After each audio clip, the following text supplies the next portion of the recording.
ನಜೀರ್ ಸಾಬ್ ಕರ್ನಾಟಕ ಕಂಡ ಮೇರು ರಾಜಕಾರಣಿ. ಇಡೀ ದೇಶಕ್ಕೆ ಮಾದರಿಯಾದ ಪಂಚಾಯತ್ ರಾಜ್ ವ್ಯವಸ್ಥೆಯ ರೂವಾರಿ. ಗ್ರಾಮೀಣ ಭಾಗಕ್ಕೆ ಕುಡಿಯುವ ನೀರಿನ ವ್ಯವಸ್ಥೆ ಮಾಡಿ ನೀರ್ ಸಾಬ್ ಅಂತಲೇ ಖ್ಯಾತಿ ಗಳಿಸಿದ ವಿಷನರಿ. ಕನ್ನಡ ನಾಡಿಗೆ ಅಮೂಲ್ಯ ಸೇವೆ ಮಾಡಿದ ಕನ್ನಡದ ಧೀಮಂತ ರಾಜಕಾರಣಿ. ಕರ್ನಾಟಕ ರಾಜ್ಯದ ಹಳ್ಳಿಗಾಡಿನಲ್ಲಿ ನೀರ್ ಸಾಬ್ ಅಂತಲೇ ಫೇಮಸ್ ಆಗಿರೋ ಅಬ್ದುಲ್ ನಜೀರ್ ಸಾಹೇಬ್ರ ಹೆಸರು ಕೇಳ್ತಾ ಇದ್ದಂಗೆ ಗ್ರಾಮ ಸ್ವರಾಜ್ಯದ ರೋಚಕ ಸ್ಟೋರಿ ಒಂದು ಓಪನ್ ಆಗುತ್ತೆ.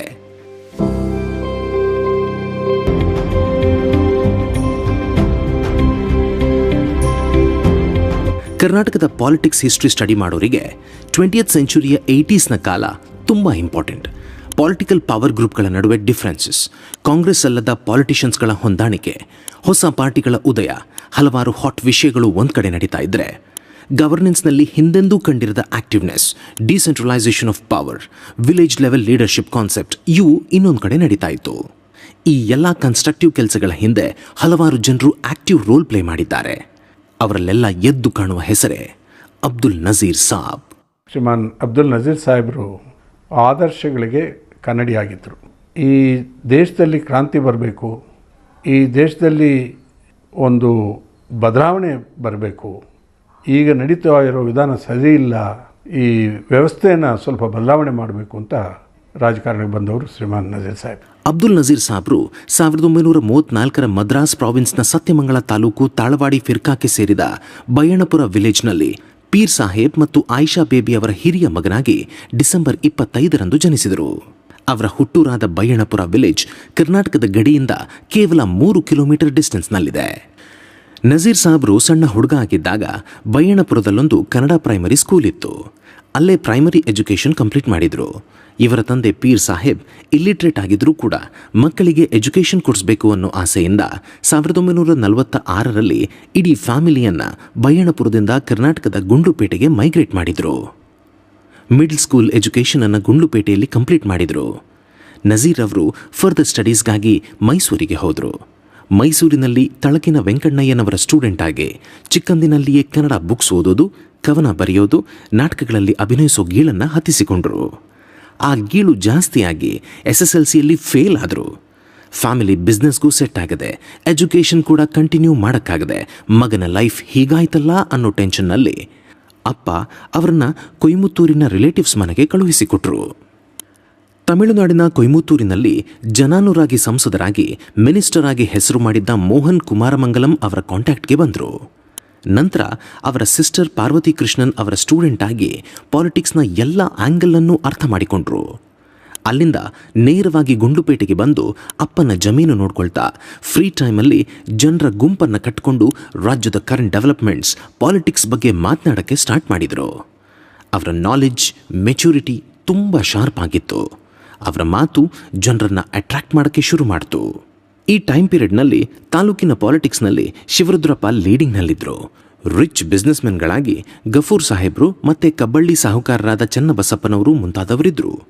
ಇವರೆಲ್ಲರೂ ಇರುವಾಗಲೂ ಡಿಫರೆಂಟ್ ಪರ್ಸನಾಲಿಟಿಯ ಪ್ಲಸ್ ಪಾಯಿಂಟ್ನಿಂದಾಗಿ ನಜೀರ್ ಸಾಹೇಬ್ ಗುಂಡ್ಲುಪೇಟೆ ಮುನ್ಸಿಪಾಲಿಟಿಯ ಕೌನ್ಸಿಲರ್ ಆಗಿ ಎಲೆಕ್ಟ್ ಆದರು. ಇದೇ ಟೈಮಲ್ಲಿ ಕಬ್ಬಳ್ಳಿ ಸಾಹುಕಾರರಾದ ಚನ್ನಬಸಪ್ಪನವರ ಡೆತ್ ಆಗುತ್ತೆ.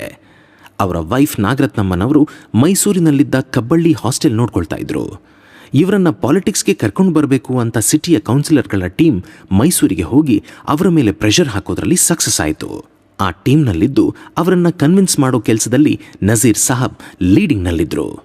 ಇಲ್ಲಿಂದ ನಾಗರತ್ನಮ್ಮನವರ ಪ್ರತಿ ಎಲೆಕ್ಷನ್ನ ಗೆಲುವಿನಲ್ಲಿ ಇಂಪಾರ್ಟೆಂಟ್ ರೋಲ್ ಪ್ಲೇ ಮಾಡ್ತಾ ನಜೀರ್ ಸಾಹಬ್ ಅವರ ಕ್ಲೋಸ್ ಸರ್ಕಲ್ನಲ್ಲಿ ಒಬ್ಬರಾದರು. ನಾಗರತ್ನಮ್ಮ ಅವರು ಬೆಂಗಳೂರಿನ ಪಾಲಿಟಿಕ್ಸ್ನಲ್ಲಿ ಆಕ್ಟಿವ್ ಆದಾಗ ಗುಂಡ್ಲುಪೇಟೆ ಕಾನ್ಸ್ಟಿಟ್ಯೂಯೆನ್ಸಿಯ ರೆಸ್ಪಾನ್ಸಿಬಿಲಿಟಿ ಎಲ್ಲ ನಜೀರ್ ಸಾಹೇಬ್ರ ಮೇಲೇನೆ ನ್ಯಾಚುರಲ್ ಆಗಿ ಬಿತ್ತು. ಇದನ್ನು ಅವರು ತುಂಬ ಕೇಪೇಬಲ್ ಆಗಿ ನಿರ್ವಹಿಸಿದರು. ಇದರಿಂದಾಗಿ ನಜೀರ್ ಸಾಹೇಬ್ರ ಪಾಪ್ಯುಲಾರಿಟಿ ಹೆಚ್ಚಾಗಕ್ಕೆ ಶುರುವಾಯಿತು. ಸರ್ಪ್ರೈಸ್ ಆಗೋ ವಿಷಯ ಏನಂದರೆ, ನಜೀರ್ ಸಾಹೇಬ್ರು ಗುಂಡ್ಲುಪೇಟೆಯ ಮುನ್ಸಿಪಾಲ್ಟಿಗೆ ಎಲೆಕ್ಟ್ ಆಗಿ ಬರ್ತಾ ಇದ್ದಿದ್ದು ಕೂಡ ಮುಸ್ಲಿಮರು ಜಾಸ್ತಿ ಇರೋ ವಾರ್ಡಿನಿಂದ ಅಲ್ಲ.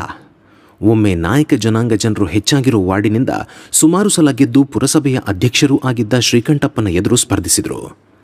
ಆಗ ಎಲ್ಲರೂ ಈ ಸಲ ನಜೀರಣ್ಣ ಸೋಲೋದು ಗ್ಯಾರಂಟಿ ಅನ್ನೋ ತೀರ್ಮಾನಕ್ಕೆ ಬಂದಿದ್ರು. ಆಗ ಶಂಕರ್ಲಿಂಗೇಗೌಡ ಅನ್ನೋ ಯುವಕ ನಜೀರ್ ಸಾಹೇಬ್ರ ಪರವಾಗಿ ಬ್ಯಾನರ್ ಕಟ್ಟಿ ನಾಯಕರ ಗಲ್ಲಿಯಲ್ಲಿ ಕ್ಯಾನ್ವಾಸ್ ಮಾಡಿ ಸಕ್ಸಸ್ ಆದ. ನಜೀರ್ ಸಾಹೇಬ್ ಗೆದ್ದಾಗ ಜನ ಅವರನ್ನು ಸನ್ಮಾನ ಮಾಡೋಕ್ಕೆ ಮುಂದಾದಾಗ, ಸನ್ಮಾನ ನನಗಲ್ಲ, ಆ ಹುಡುಗನಿಗೆ ಅಂತ ಹೇಳಿ ಸ್ಟೇಜ್ಗೆ ಇನ್ವೈಟ್ ಮಾಡಿ ಹೂವಿನ ಹಾರ ಹಾಕಿಸಿ ದೊಡ್ಡತನ ಮೆರೆದಿದ್ರು. ಮುಂದೆ ಮಿನಿಸ್ಟರ್ ಆದಾಗ ಅದೇ ಹುಡುಗನನ್ನ ಪರ್ಸನಲ್ ಅಸಿಸ್ಟೆಂಟ್ ಆಗಿ ನೇಮಕ ಮಾಡಿಕೊಂಡ್ರು. ಇಂಡಿಯನ್ ನೇವಿಯಲ್ಲಿ ಸರ್ವಿಸ್ ಮಾಡ್ತಾ ಇದ್ದ ನಜೀರ್ ಸಾಬ್ರ ತಮ್ಮ ಅನ್ವರ್ ಪಾಷಾ ರಿಟೈರ್ಮೆಂಟ್ ಪಡ್ಕೊಂಡು 1963ರಲ್ಲಿ ಗುಂಡ್ಲುಪೇಟೆಗೆ ವಾಪಸ್ಸಾದರು. ಅಣ್ಣನ ಪೊಲಿಟಿಕಲ್ ಕರಿಯರ್ ನೋಡಿ ಫಿನಾನ್ಷಿಯಲ್ ಸಪೋರ್ಟ್ ಕೂಡ ಮಾಡಿದ್ರು. ನಂತರ ನಜೀರ್ ಸಾಬ್ ಅವರು ಮುನ್ಸಿಪಾಲಿಟಿ ಕೌನ್ಸಿಲರ್ ಆಗಿಯೂ ಪ್ರೆಸಿಡೆಂಟ್ ಆಗಿಯೂ ಕೆಲಸ ಮಾಡಿದ್ರು. ತಮ್ಮ ಅನ್ವರ್ ಪಾಷಾ ಮಾಡಿದ ಹೆಲ್ಪ್, ತಂದೆಯ ಇನ್ಸ್ಪಿರೇಷನ್ ಜೊತೆಗೆ ನಾಗರತ್ನಮ್ಮ ಅವರ ಸಪೋರ್ಟ್ ಇದ್ದಿದ್ದರಿಂದ ಮುನ್ಸಿಪಾಲಿಟಿ ಲೆವೆಲ್ನಿಂದ ಮೇಲಿನ ಪಾಲಿಟಿಕ್ಸ್ಗೆ ಹೋಗೋ ಟೈಮ್ ಹತ್ರ ಬಂದಿತ್ತು. 1972ರಲ್ಲಿ ನಾಗರತ್ನಮ್ಮನವರು ದೇವರಾಜ್ ಅರಸ್ರ ಅಡ್ಮಿನಿಸ್ಟ್ರೇಷನ್ನಲ್ಲಿ ವಿಧಾನಸಭಾಧ್ಯಕ್ಷರಾಗಿದ್ದಾಗ ನಜೀರ್ ಸಾಬ್ ಫಸ್ಟ್ ಟೈಮ್ 1976ರಲ್ಲಿ ವಿಧಾನ ಪರಿಷತ್ನ ಸದಸ್ಯರಾದರು. ಬಿಸಿ ರಕ್ತದ ಚುರುಕಾದ ಈ ಯುವಕನ ಬಗ್ಗೆ ಕಾಂಗ್ರೆಸ್ ಜಾಸ್ತಿ ಇಂಟ್ರೆಸ್ಟ್ ತೋರಿಸದೆ ಮೂಲೆಗುಂಪು ಮಾಡಿತು. ನಾರ್ಮಲಿ ಯಾವ ಪಾಲಿಟಿಷಿಯನ್ನನ್ನು ಹೊಗಳದ ಲಂಕೇಶ್ ಅವರು ತಮ್ಮ ಪತ್ರಿಕೆಯಲ್ಲಿ ನಜೀರ್ ಸಾಬ್ ಅವರ ಆನೆಸ್ಟ್ ಪರ್ಸನಾಲಿಟಿ ಬಗ್ಗೆ ಕಾಂಗೈ ಕೊಚ್ಚೆಯಲ್ಲೊಂದು ಕಮಲ ನಜೀರ್ ಸಾಬ್ ಅಂತ ಒಂದು ಆರ್ಟಿಕಲ್ ಪಬ್ಲಿಷ್ ಮಾಡಿದರು. ಹೀಗೆ ಮೈಸೂರಿನಲ್ಲಿ ಕಾಂಗ್ರೆಸ್ ಕಮಿಟಿಯ ಆರ್ಗನೈಸೇಷನ್ ಸೆಕ್ರೆಟರಿ ಆಗಿದ್ದ ನಜೀರ್ ಸಾಬ್ ಮುಖ್ಯಮಂತ್ರಿ ಗುಂಡೂರಾವ್ ಅವರ ಆಳ್ವಿಕೆಯಲ್ಲಿ ವಿಧಾನ ಪರಿಷತ್ತಿನ ಸದಸ್ಯರಾಗಿ ತಮ್ಮ ಅವಧಿಯನ್ನು ಕಂಪ್ಲೀಟ್ ಮಾಡಿದರು. ಅದೇ ಕಾಲದಲ್ಲಿ ಇಂದಿರಾ ಗಾಂಧಿ ಅವರೊಂದಿಗಿನ ಭಿನ್ನಾಭಿಪ್ರಾಯದಿಂದ ದೇವರಾಜ್ ಅರಸು ಅವರು ಕಾಂಗ್ರೆಸ್ನಿಂದ ಹೊರಬಂದು ಬಂಗಾರಪ್ಪನವರ ಸಹಕಾರದೊಂದಿಗೆ ಕ್ರಾಂತಿರಂಗ ಪಕ್ಷವನ್ನು ಕಟ್ಟಿದರು. ಅಷ್ಟೊತ್ತಿಗಾಗಲೇ ಗುಂಡೂರಾವ್ ಅವರ ಕಾಂಗ್ರೆಸ್ ಸರ್ಕಾರವು ಜನರ ತಿರಸ್ಕಾರಕ್ಕೆ ಒಳಗಾಗಿತ್ತು. ದೇವರಾಜ್ ಅರಸ್ ಅವರನ್ನು ಅನುಸರಿಸಿ ನಜೀರ್ ಸಾಬ್ರು ಕೂಡ ಕಾಂಗ್ರೆಸ್ ಅನ್ನು ತೊರೆದು ಜನತಾ ರಂಗ ಮೈತ್ರಿಕೂಟವನ್ನು ಸೇರಿಕೊಂಡರು. 1982ರಲ್ಲಿ ದೇವರಾಜ್ ಅರಸ್ ರವರ ಡೆತ್ ಆದಮೇಲೆ ಕ್ರಾಂತಿರಂಗದಲ್ಲಿ ಬಂಗಾರಪ್ಪ ಮತ್ತು ಜೆ.ಎಚ್. ಪಟೇಲ್ ಮುನ್ನೆಲೆಗೆ ಬಂದರು. ಇದಾದ ಸ್ವಲ್ಪ ದಿನಕ್ಕೆ ಬೆಂಗಳೂರಿನ ಲಾಲ್ಬಾಗ್ನ ಗ್ಲಾಸ್ ಹೌಸ್ನಲ್ಲಿ ಕ್ರಾಂತಿರಂಗದ ಬೃಹತ್ ಸಮಾವೇಶ ನಡೆಯಿತು. ರಾಜ್ಯದ ಮೂಲೆ ಮೂಲೆಯಿಂದ ಅರಸ್ರವರ ಅಭಿಮಾನಿಗಳು, ಕಾಂಗ್ರೆಸ್ನ ವಿರೋಧಿಗಳು, ಬದಲಾವಣೆ ಬಯಸೋರು ಎಲ್ಲರೂ ಅಲ್ಲಿ ಸೇರಿದ್ರು. ಕರ್ನಾಟಕ ಪಾಲಿಟಿಕ್ಸ್ನ ಹೊಸ ಶಕೆ ಅಲ್ಲಿಂದ ಆರಂಭ ಆಯಿತು. ಆ ಬೃಹತ್ ಸಮಾವೇಶದಲ್ಲಿ ಕ್ರಾಂತಿರಂಗದ ಅಧ್ಯಕ್ಷ ಜೆ.ಎಚ್. ಪಟೇಲ್ ಅಥವಾ ಬಂಗಾರಪ್ಪ ಯಾರಾಗಬೇಕು ಅನ್ನೋದ್ರ ಬಗ್ಗೆ ಚರ್ಚೆ ಜಟಾಪಟಿ ಶುರುವಾಯಿತು. ಇಬ್ರೂ ಬೇಡ, ನಜೀರ್ ಸಾಬ್ ಆಗಲಿ ಅಂತ ಯುನಾನಿಮಸ್ ಆಗಿ ಆಯ್ಕೆ ಮಾಡಲಾಯಿತು. 1983ರಲ್ಲಿ ವಿಧಾನಸಭಾ ಎಲೆಕ್ಷನ್ ಅನೌನ್ಸ್ ಆಯಿತು. ಎಲೆಕ್ಷನ್ ಕಂಟೆಸ್ಟ್ ಮಾಡೋಕ್ಕೆ ಕ್ರಾಂತಿರಂಗದಲ್ಲಿ ಕಂಟೆಸ್ಟೆಂಟ್ಸ್ ಬಹಳ ಮಂದಿ ಇದ್ರು. ಆದರೆ ಹಣ ಇರಲಿಲ್ಲ. ಕೊನೆಗೆ ಪಕ್ಷದ ಅಧ್ಯಕ್ಷ ನಜೀರ್ ಸಾಬ್ರಿಗೆ ಟಿಕೆಟ್ ಸಿಕ್ಕಲಿಲ್ಲ. ಬಂಗಾರಪ್ಪನವರೊಂದಿಗೆ ವಾದ ಮಾಡಿದಾಗ ಗುಂಡ್ಲುಪೇಟೆಯಿಂದ ಕಾಂಗ್ರೆಸ್ನ ನಾಗರತ್ನಮ್ಮ ಅವರ ಅಗೇನ್ಸ್ಟ್ ನಿಲ್ಲಕ್ಕೆ ಹೇಳಿದರು. ನಾಗರತ್ನಮ್ಮನ ಅಗೇನ್ಸ್ಟ್ ಕಾಂಪೀಟ್ ಮಾಡೋದಕ್ಕೆ ನಜೀರ್ ಸಾಬ್ರು ರೆಡಿ ಇರಲಿಲ್ಲ. ಕೊನೆಗೆ ಮೈಸೂರಿನ ಚಾಮುಂಡೇಶ್ವರಿಯಿಂದ ನಿಲ್ಲುವುದು ಎಂದು ನಿರ್ಧಾರ ಆಯಿತು. ಆದರೆ ಅಲ್ಲಿ ಗೆಲ್ಲಕ್ಕೆ ಕಂಪೀರೇಗೌಡರ ಬೆಂಬಲ ಬೇಕಿತ್ತು. ಗೌಡ್ರು ಸಿದ್ದರಾಮಯ್ಯನವರ ಪರವಾಗಿದ್ದರು. ಇದು ಬಿ ಫಾರ್ಮ್ ಕೊಡುವ ಸಮಯದಲ್ಲಿ ಸಮಸ್ಯೆ ಆಯಿತು. ನಂತರ ಸಿದ್ದರಾಮಯ್ಯನವರು ಇಂಡಿಪೆಂಡೆಂಟ್ ಕ್ಯಾಂಡಿಡೇಟ್ ಆಗಿ ಕಾಂಪೀಟ್ ಮಾಡಿದರೆ ನಜೀರ್ ಸಾಬ್ರಿಗೆ ಬಿ ಫಾರ್ಮ್ ಸಿಗದೆ ಕಾಂಪಿಟಿಷನ್ನಿಂದ ಹೊರಗೆ ಉಳಿಬೇಕಾಯಿತು. ಗುಂಡೂರಾವ್ ಸರ್ಕಾರದ ಮೇಲೆ ಜನರಿಗಿದ್ದ ಆಕ್ರೋಶ, ದೇವರಾಜ್ ಅರಸ್ರ ಮೇಲಿನ ಅಭಿಮಾನ, ಬದಲಾವಣೆ ಬಯಸಿದ ನಾಡಿನ ಜನರ ಅಪೇಕ್ಷೆ ಎಲ್ಲವೂ ಸೇರಿ 1983ರಲ್ಲಿ ಕಾಂಗ್ರೆಸ್ಸೇತರ ಸರ್ಕಾರ ರಚನೆಯಾಯಿತು. ಕ್ರಾಂತಿರಂಗ ಜನತಾ ಪಕ್ಷದೊಂದಿಗೆ ವಿಲೀನ ಆಗಿ ರಾಮಕೃಷ್ಣ ಹೆಗಡೆ ಕರ್ನಾಟಕದ ಮುಖ್ಯಮಂತ್ರಿಯಾಗಿ ಪ್ರಮಾಣ ವಚನವನ್ನು ಸ್ವೀಕರಿಸಿದರು. ಅವರ ಜೊತೆಯಲ್ಲಿ ಆವತ್ತು ಇನ್ನಿಬ್ಬರು ಮಾತ್ರ ಪ್ರಮಾಣ ವಚನವನ್ನು ಸ್ವೀಕರಿಸಿದರು. ಅದರಲ್ಲಿ ಒಬ್ಬರು ನಜೀರ್ ಸಾಬ್ ಮತ್ತು ಇನ್ನೊಬ್ಬರು ರಾಚಯ್ಯನವರು. ಆಶ್ಚರ್ಯಕರ ಸಂಗತಿ ಅಂದರೆ ಆ ಸಂದರ್ಭದಲ್ಲಿ ನಜೀರ್ ಸಾಬ್ ಶಾಸಕರಲ್ಲ. ಆನಂತರ ಅವರನ್ನ MLC ಮಾಡಿ ಅವರಾಗಿಯೇ ಇಷ್ಟಪಟ್ಟು ಕೇಳಿದಂತಹ ಗ್ರಾಮೀಣಾಭಿವೃದ್ಧಿ ಮತ್ತು ಪಂಚಾಯತ್ ರಾಜ್ ಖಾತೆಯನ್ನೇ ಕೊಡಲಾಯಿತು. ಹಳ್ಳಿಯಿಂದ ಬಂದಿದ್ದ, ಕೃಷಿ ಕಷ್ಟ ಗೊತ್ತಿದ್ದ, ಬಡವರ ಬವಣೆ ಅರಿತಿದ್ದ, ಗ್ರಾಮಗಳ ಸ್ಥಿತಿಗತಿಗಳನ್ನು ತಿಳಿದಿದ್ದ ನಜೀರ್ ಸಾಬ್ ಗಾಂಧೀಜಿಯ ಗ್ರಾಮ ಸ್ವರಾಜ್ಯ ಕನಸನ್ನು ನನಸು ಮಾಡೋದಕ್ಕೆ ಮುಂದಾದರು. ನಜೀರ್ ಸಾಬ್ ಮಿನಿಸ್ಟರ್ ಆದ 2ನೇ ದಿನದಿಂದಲೇ ಡಿಸೆಂಟ್ರಲೈಸೇಷನ್ ಆಫ್ ಪವರ್ ಜಪವನ್ನು ಶುರು ಮಾಡಿದರು. ಅದು ಎಷ್ಟರ ಮಟ್ಟಿಗೆ ಅಂತಂದರೆ, ನಾಳೆ ನಾನು ಇರ್ತೇನೋ ಇಲ್ವೋ, ಈ ವ್ಯವಸ್ಥೆ ಈ ಕೂಡಲೇ ಜಾರಿಯಾಗಬೇಕು ಅನ್ನೋ ಆಸೆ ಅವರದ್ದಾಗಿತ್ತು. ಬೇರೆ ಬೇರೆ ಸ್ಟೇಟಿಂದ ಇನ್ಫಾರ್ಮೇಷನನ್ನು ತರಿಸ್ಕೊಂಡು ಡೇ ನೈಟ್ ಕೂತು ಸ್ಟಡಿ ಮಾಡಿ ನೀಟಾಗಿ ರೂಪಿಸಿ ಕಾಯ್ದೆ ಮಾಡೋಕ್ಕೆ ಟೈಮ್ ಸ್ಪೆಂಡ್ ಮಾಡಿದರು. ಅಪೋಸಿಷನ್ ಪಾರ್ಟಿ ಮೆಂಬರ್ಸ್ನ ಕಾಡಿ ಬೇಡಿ ಕನ್ವಿನ್ಸ್ ಮಾಡಿದರು. ಬಿಲ್ ಸದನದಲ್ಲಿ ಮಂಡಿಸಿ ಅಪ್ರೂವಲ್ ಪಡೆಯುವಷ್ಟರಲ್ಲಿ ಸುಸ್ತಾಗಿ ಬಿಟ್ಟಿದ್ರು. 1983ರ ಕಾಯ್ದೆ ಅಂತ ಕಾಮನ್ ಆಗಿ ಕರೆಯೋ ಕರ್ನಾಟಕ ಜಿಲ್ಲಾ ಪರಿಷತ್ಗಳು, ತಾಲೂಕು ಪಂಚಾಯತ್ ಸಮಿತಿಗಳು, ಮಂಡಲ ಪಂಚಾಯತ್ಗಳು ಮತ್ತು ನ್ಯಾಯ ಪಂಚಾಯತ್ಗಳ ಕಾಯ್ದೆ 1985 ಇಂಪ್ಲಿಮೆಂಟ್ ಮಾಡೋ ಮೂಲಕ ಭಾರತದಲ್ಲಿ ಪಂಚಾಯತ್ ರಾಜ್ ಸಿಸ್ಟಮ್ನ ಜಾರಿಗೆ ತಂದಂತಹ ಫಸ್ಟ್ ಸ್ಟೇಟ್ಸ್ನಲ್ಲಿ ಕರ್ನಾಟಕ ಕೂಡ ಒಂದಾಯಿತು. ಇದು ಮುಂದೆ ಇಡೀ ದೇಶಕ್ಕೆ ಮಾಡೆಲ್ ಆಗುವಂತಹ ಕಾಯ್ದೆ ಅನ್ನೋದನ್ನು ಅರಿತುಕೊಂಡ ರಾಜೀವ್ ಗಾಂಧಿ ಅವರು 1988ರ ಏಪ್ರಿಲ್ನಲ್ಲಿ ಮಣಿಶಂಕರ್ ಅಯ್ಯರ್ ಮತ್ತು ಖುರ್ಷಿದ್ ಆಲಂ ಖಾನ್ ಅನ್ನೋ ಇಂಟೆಲೆಕ್ಚುವಲ್ಸ್ ಅನ್ನ ಬೆಂಗಳೂರಿಗೆ ಕಳುಹಿಸಿಕೊಟ್ರು. ಅವರಿಬ್ಬರು ನಜೀರ್ ಸಾಬ್ರೊಂದಿಗೆ ಡೀಟೇಲ್ಡ್ ಆಗಿ ಮಾತನಾಡಿ ರಿಪೋರ್ಟ್ ಅನ್ನು ತಯಾರಿಸಿದರು. 1989ರ ಮೇ 15ಕ್ಕೆ ಸ್ವತಃ ಪ್ರೈಮ್ ಮಿನಿಸ್ಟರ್ ರಾಜೀವ್ ಗಾಂಧಿ ಅವರೇ ಪಾರ್ಲಿಮೆಂಟ್ನಲ್ಲಿ ಕಾನ್ಸ್ಟಿಟ್ಯೂಟ್ಗೆ 64ನೇ ಅಮೆಂಡ್ಮೆಂಟ್ ಬಿಲ್ ಅನ್ನು ಮಂಡಿಸಿದರು. ಇದು ಕರ್ನಾಟಕದ ನಜೀರ್ ಸಾಬ್ರ ಮಾಡೆಲ್ ಆಕ್ಟ್ ಮತ್ತೆ ಕಾಂಟ್ರಿಬ್ಯೂಷನ್ ಅನ್ನೋದರಲ್ಲಿ ಎರಡು ಮಾತಿಲ್ಲ. ಸಚಿವರಾಗಿದ್ದ ಅದೇ ಸಮಯದಲ್ಲಿ ನಾಡಿನಾದ್ಯಂತ 3-4 ವರ್ಷಗಳ ಕಾಲ ಸರಿಯಾಗಿ ಮಳೆ ಬಾರದೆ ಬರಗಾಲದಿಂದ ಕೆರೆ ಬಾವಿಗಳೆಲ್ಲವೂ ಕೂಡ ಬರಿದಾಗಿ ಕುಡಿಯಕ್ಕೆ ನೀರು ಇಲ್ಲದೆ ಇದ್ದಂತಹ ಪರಿಸ್ಥಿತಿ ಸೃಷ್ಟಿಯಾಗಿತ್ತು. ಇದನ್ನು ಗಮನಿಸಿ ಕೂಡಲೇ ರಾಜ್ಯ ಸರ್ಕಾರದ ವತಿಯಿಂದ ಬರಪೀಡಿತ ಹಳ್ಳಿಗಳಲ್ಲಿ ಕೊಳವೆ ಬಾವಿಗಳನ್ನು ಕೊರೆಸಿ ಕೈ ಪಂಪ್ ಹಾಕಿಸಿಕೊಡೋ ಯೋಜನೆಯನ್ನು ಪರಿಚಯಿಸಿ ಜನರಿಗೆ ನೀರನ್ನು ಒದಗಿಸಿದರು. ಈ ಕಾರಣಕ್ಕಾಗಿಯೇ ಜನರು ಅವರನ್ನು ನೀರ್ ಸಾಬ್ ಅಂತ ಪ್ರೀತಿಯಿಂದ ಕರೆಯೋದಕ್ಕೆ ಶುರು ಮಾಡಿದರು. ನಜೀರ್ ಸಾಹೇಬ್ ಅವರ ಕೊನೆಯ ದಿನಗಳು ಮಾತ್ರ ಯಾತನೆಯಿಂದ ತುಂಬಿತ್ತು. ಲಂಗ್ ಕ್ಯಾನ್ಸರ್ನ ಕೊನೆಯ ಸ್ಟೇಜ್ಗೆ ತಲುಪಿದ್ದ ಸಾಹೇಬರು ಬೆಂಗಳೂರಿನ ಕಿದ್ವಾಯಿ ಕ್ಯಾನ್ಸರ್ ಆಸ್ಪತ್ರೆಯಲ್ಲಿ ಟ್ರೀಟ್ಮೆಂಟ್ ಅನ್ನು ಪಡಿತಾ ಇದ್ರು. ವೈದ್ಯರು ಕೂಡ ಅವರು ಹೆಚ್ಚು ಕಾಲ ಬದುಕೋದಿಲ್ಲ ಅಂತ ತಿಳಿಸಿರೋ ಕಾರಣ ಅವರ ರಿಲೇಟಿವ್ಸ್ ಮತ್ತು ವೆಲ್ ವಿಶರ್ಸ್ ನೋಡ್ಕೊಂಡು ಹೋಗೋದಕ್ಕೆ ಆಸ್ಪತ್ರೆಗೆ ಬರ್ತಾ ಇದ್ರು.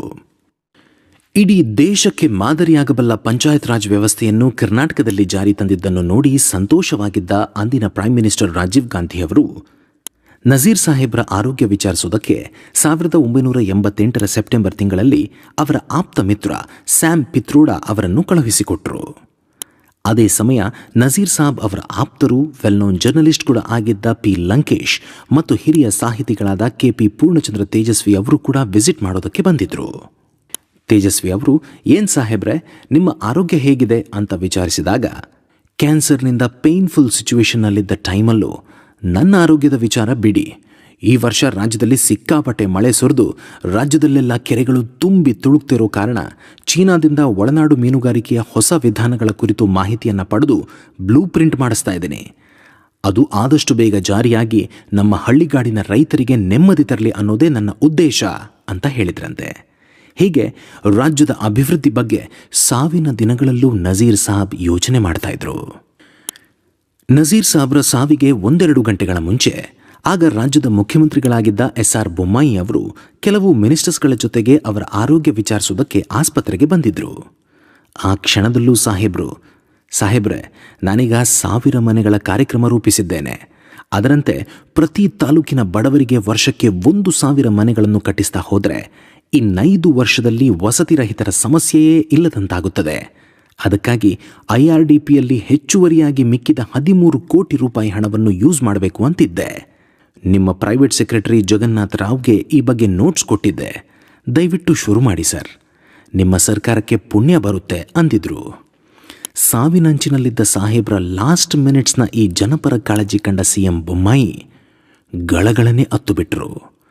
ಇದಾದ 1-2 ಗಂಟೆಗಳಲ್ಲಿಯೇ ನಜೀರ್ ಸಾಬ್ ನಮ್ಮನ್ನು ಅಗಲಿದ್ರು. ಆವತ್ತು 1988ರ ಅಕ್ಟೋಬರ್ 25 ಕರ್ನಾಟಕ ಕಂಡ ಅತ್ಯಂತ ಕ್ರಿಯಾಶೀಲ ಮತ್ತು ಮಾನವೀಯ ಸಂವೇದನೆಯುಳ್ಳ ಪಾಲಿಟಿಷಿಯನ್ 53ನೇ ವಯಸ್ಸಿಗೆ ಇಲ್ಲವಾಗಿಬಿಟ್ರು.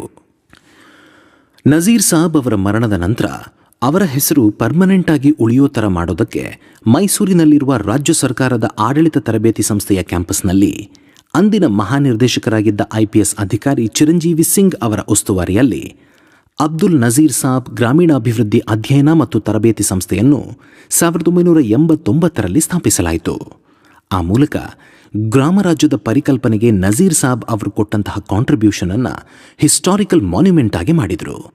ಈ ಸಂಸ್ಥೆ ತಾಲೂಕು, ಜಿಲ್ಲೆ ಮತ್ತು ಗ್ರಾಮ ಪಂಚಾಯತ್ಗಳ ಎಲೆಕ್ಟೆಡ್ ರೆಪ್ರೆಸೆಂಟೇಟಿವ್ಸ್ಗೆ, ಸರ್ಕಾರಿ ಅಧಿಕಾರಿಗಳಿಗೆ ಮತ್ತು ನೌಕರರಿಗೆ ಗವರ್ಮೆಂಟ್ನ ಬೇರೆ ಬೇರೆ ಸ್ಕೀಮ್ಗಳ ಎಫೆಕ್ಟಿವ್ ಇಂಪ್ಲಿಮೆಂಟೇಷನ್ಗಳ ಬಗ್ಗೆ, ಸ್ಕಿಲ್ ಡೆವಲಪ್ಮೆಂಟ್ನ ಬಗ್ಗೆ ಟ್ರೈನಿಂಗ್ ಕೊಡುತ್ತೆ. ದೂರದ ಬಿಜಾಪುರ ಜಿಲ್ಲೆಯ ಗಡಿಭಾಗದ ಇಂಡಿ ತಾಲೂಕಿನ ಒಂದು ಕುಗ್ರಾಮದಲ್ಲಿ ಕುಡಿಯುವ ನೀರಿಗೋಸ್ಕರ ನಜೀರ್ ಸಾಬ್ ನಿರ್ಮಿಸಿದ್ದ ಕೊಳವೆ ಬಾವಿಯ ಹ್ಯಾಂಡ್ ಪಂಪಿನ ಮೇಲೆ ಆವತ್ತು ಬಡ ಗ್ರಾಮಸ್ಥರೇ ನಜೀರ್ ಕೃಪಾ ಎಂದು ಕೆತ್ತಿಸಿ ತಮ್ಮ ಶ್ರದ್ಧಾಂಜಲಿಯನ್ನು ಅರ್ಪಿಸಿದರು. ರಾಜ್ಯದ ಎಲ್ಲ ಗ್ರಾಮ ಪಂಚಾಯಿತಿ ಮತ್ತು ಜಿಲ್ಲಾ ಪಂಚಾಯಿತಿ ಆಫೀಸ್ಗಳಲ್ಲೂ ಅಲ್ಲಿನ ಜನಪ್ರತಿನಿಧಿಗಳೇ ನಜೀರ್ ಸಾಬ್ರ ಫೋಟೋವನ್ನು ಸೆಲ್ಫ್ ಮೋಟಿವೇಶನ್ಗಾಗಿ ತೂಗು ಹಾಕಿಕೊಂಡರು. ನಾಡಿನ ಅಭಿವೃದ್ಧಿಗೆ ಕಾಂಟ್ರಿಬ್ಯೂಟ್ ಮಾಡಿದಂತಹ ಇಂತಹ ಸಾಧಕರು ನಮಗೆ ಸ್ಫೂರ್ತಿಯಾಗಲಿ. ಇವರ ಕೊಡುಗೆಯನ್ನು ಸದಾ ಸ್ಮರಿಸೋಣ.